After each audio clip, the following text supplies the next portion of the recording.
اگر وہ ہاتھ لگ جائے نا، آج کل سونا اتنا مہنگا ہے، 3-4 لاکھ تو کہیں نہیں گئے۔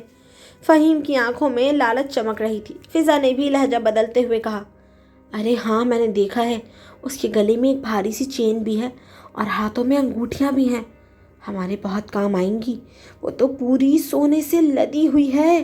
فہیم نے اصرار کرتے ہوئے کہا، ہاں تو بس کسی طرح پہلے وہ بندے لو، پھر آہستہ آہستہ باقی زیور بھی لے لینا۔ دروازے کے پیچھے کھڑی حنزلہ نے جب یہ سب سنا تو اس کے پیروں تلے سے زمین نکل گئی، اس کا دل بری طرح دھڑکنے لگا۔ اس نے سوچا اب میں یہاں بھی نہیں رہوں گی جہاں لوگ میرے زیورات پر نظر جمائے بیٹھے ہیں۔ وہ فوراً کمرے میں آئی اور خود کو سنبھالا۔ اس نے ایک چال چلنے کا فیصلہ کیا۔ وہ باہر آئی اور پریشان شکل بنا کر بولی، فضا بھابھی، شافی کی طبیعت بہت خراب لگ رہی ہے، اسے تیز بخار ہے، میں اسے ڈاکٹر کو دکھانے جا رہی ہوں ہسپتال۔ فضا نے جھٹ سے کہا، ارے میں بھی ساتھ چلتی ہوں نا۔ نہیں نہیں بھابھی، آپ گھر سنبھالیں، میں اکیلی چلی جاؤں گی، بس ابھی تھوڑی دیر میں دکھا کر آ جاؤں گی، حنزلہ نے جلدی سے کہا۔ اس نے اپنا چھوٹا سا بیگ اٹھایا جس میں اس نے زیورات اور شافی کا سامان چھپایا تھا، اپنے بیٹے کو گود میں لیا اور اس گھر سے ہمیشہ کے لیے نکل گئی۔ حنزلہ بھاگتے ہوئے ایک بڑے سرکاری ہسپتال میں پہنچ گئی۔ وہاں شدید بھیڑ تھی، لوگ زمین پر بیٹھے ہوئے تھے اور ہر طرف بیماری، لاچاری اور غربت کا سما تھا۔ کوئی اپنے مریض کے لیے رو رہا تھا تو کوئی دوائیوں کی لائن میں کھڑا تھا۔ حنزلہ بھی ایک کونے میں بینچ پر بیٹھ گئی اور پورا دن وہیں روتے روتے گزار دیا۔ اس کے پاس نہ رہنے کا ٹھکانہ تھا اور نہ کھانے کے پیسے۔ بھوک کے مارے اس کا برا حال تھا، لیکن وہ اپنے سے زیادہ شافی کے لیے پریشان تھی۔ شام کے وقت وہیں بینچ پر بیٹھی ایک دوسری عورت نے حنزلہ کی حالت دیکھی۔ وہ عورت اپنے کسی مریض کے پاس آئی ہوئی تھی۔ اس عورت نے ایک ٹفن حنزلہ کی طرف بڑھایا اور نرمی سے بولی، بہن یہ کھانا میں نے اپنی دادی کے لیے لیا تھا، پر وہ مریض ہے نا تو وہ کھا نہیں رہی۔ تم صبح سے یہیں بیٹھی رو رہی ہو، بچہ بھی ساتھ ہے، تم یہ کھا لو۔ یہ چھولے کے چاول ہیں۔ حنزلہ نے اس عورت کی طرف دیکھا۔ بھوک اور بے بسی کے اس لمحے میں وہ کھچڑی اس کے لیے کسی نعمت سے کم نہیں تھی۔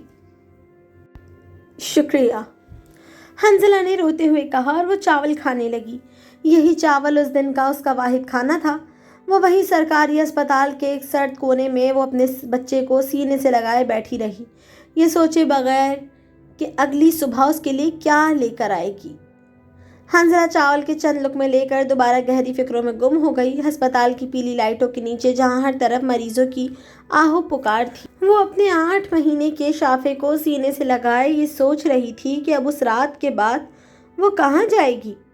آنسو خاموشی سے اس کے گالوں پر بہہ رہے تھے۔ تبھی ایک بوڑھی اماں جن کے چہرے پر بلا کی مخلصیت، سادگی اور نور تھا، دھیمے قدموں سے چلتی ہوئی حنزلہ کے پاس آئیں۔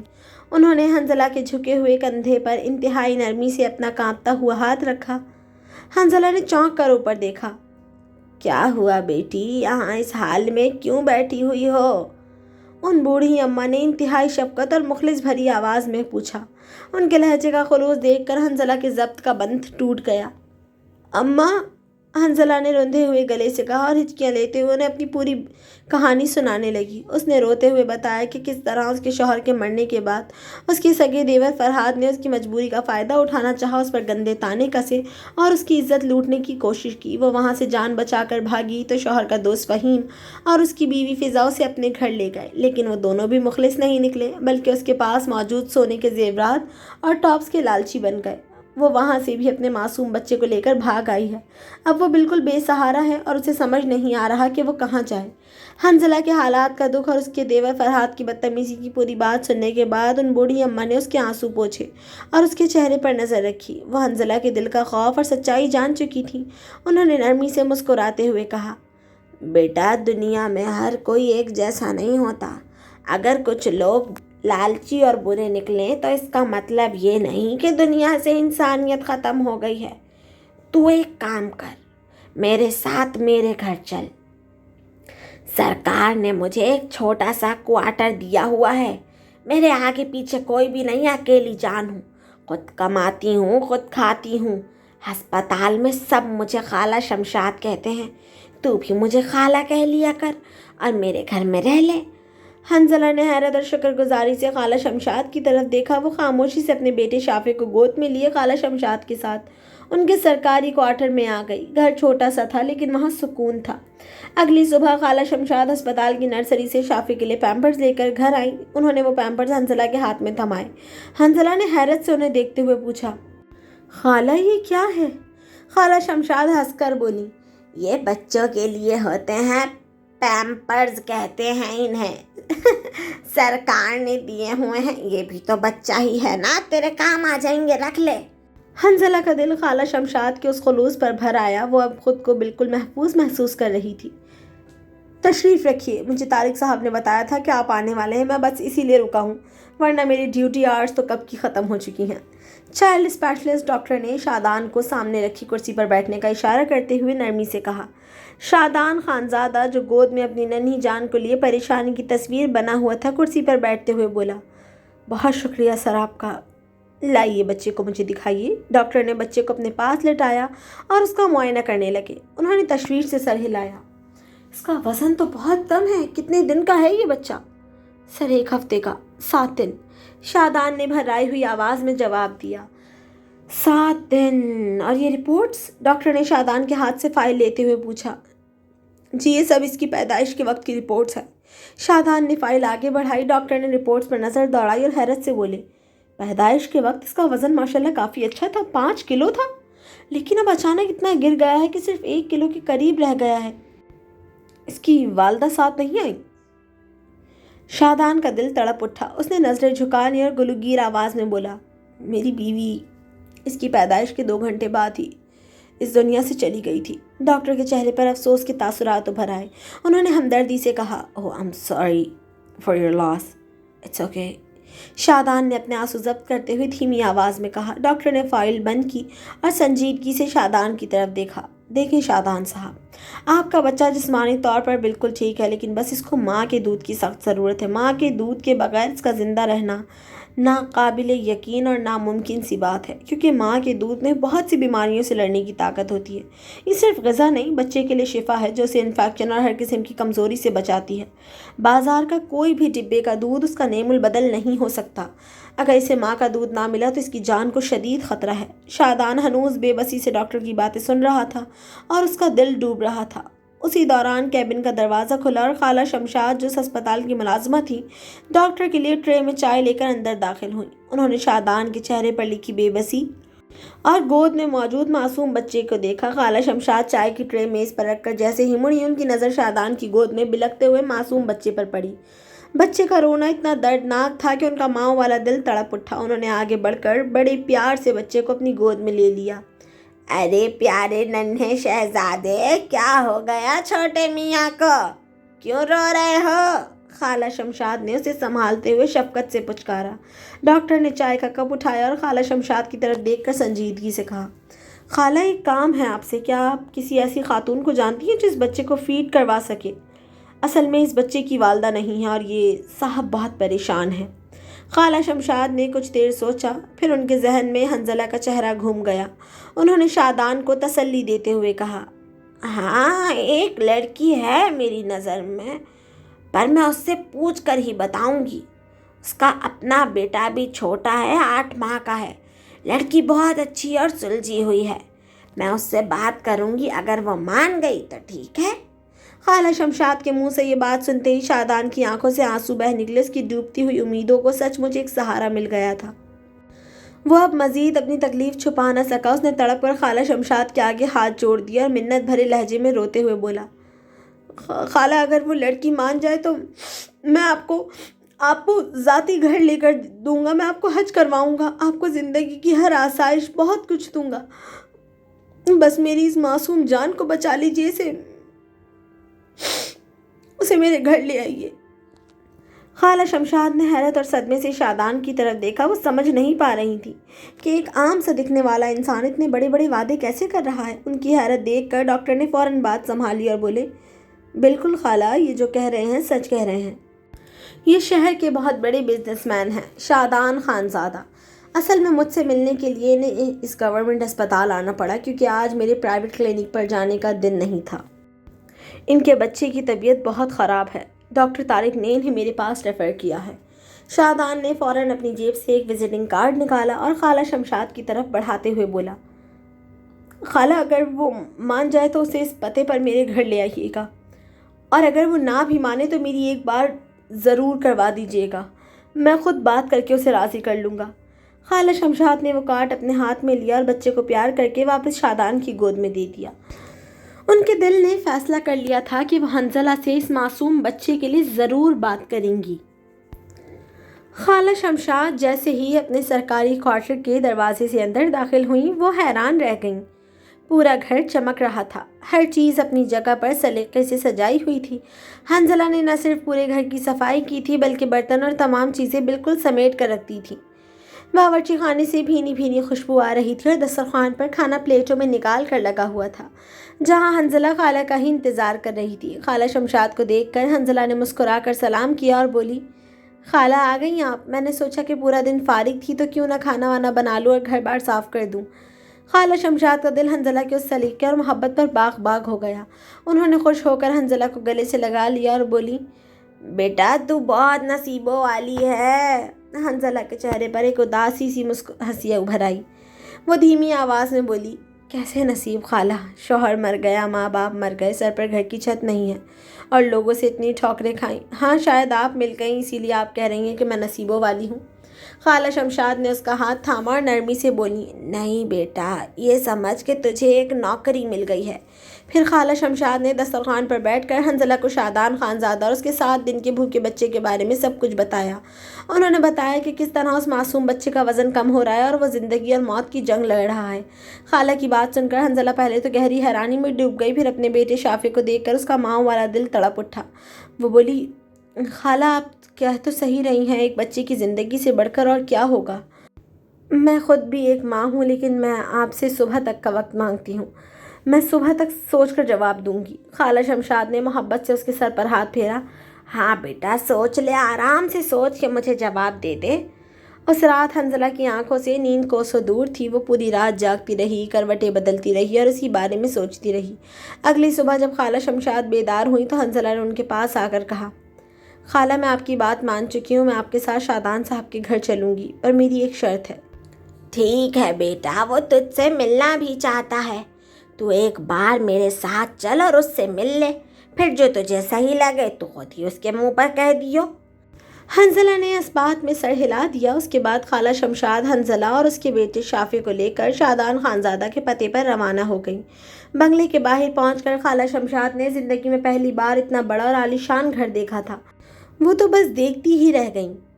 ان کی نظروں میں حیرت سے ایک ایک چیز، فوارے، عمارت کی بناوٹ خود تک رہی تھی، لیکن حنزلہ بالکل نارمل تھی۔ اس کے چہرے پر نہ کوئی حیرت تھی اور نہ ہی کسی چیز کو دیکھنے کی حسرت۔ اسے بالکل بھی ایسا نہیں لگ رہا تھا کہ وہ کسی نئی یا بہت بڑی جگہ پر آئی ہے، وہ بالکل نارمل رہی۔ خالہ شمشاد نے آگے بڑھ کر بڑے دروازے پر کھڑے چوکیدار سے کہا، بھائی وہ صاحب نے ہمیں بلایا ہے، بچے کے سلسلے میں آئے ہیں۔ چوکیدار نے احترام سے سر ہلایا اور بڑے آرام سے بولا، جی آئیے، اندر تشریف لائیے۔ بنگلے کے اندر داخل ہوتے ہی ایک ملازم نے انہیں بڑے سے ڈرائنگ روم میں بٹھا دیا۔ خالہ وہاں کی نفاست دیکھ ہی رہی تھی کہ اندر سے شادان خانزادہ نمودار ہوا۔ جیسے ہی شادان ڈرائنگ روم میں داخل ہوا، حنزلہ پر نظر پڑتے ہی وہ کچھ لمحوں کے لیے وہیں ٹھٹک کر رہ گیا۔ اس نے زندگی میں اتنی بلا کی خوبصورت اور پروقار لڑکی نہیں دیکھی تھی، جتنے سلیقے سے صوفے پر بیٹھی تھی اور اس کی گود میں ایک پیارا سا بچہ یعنی شافع سو رہا تھا۔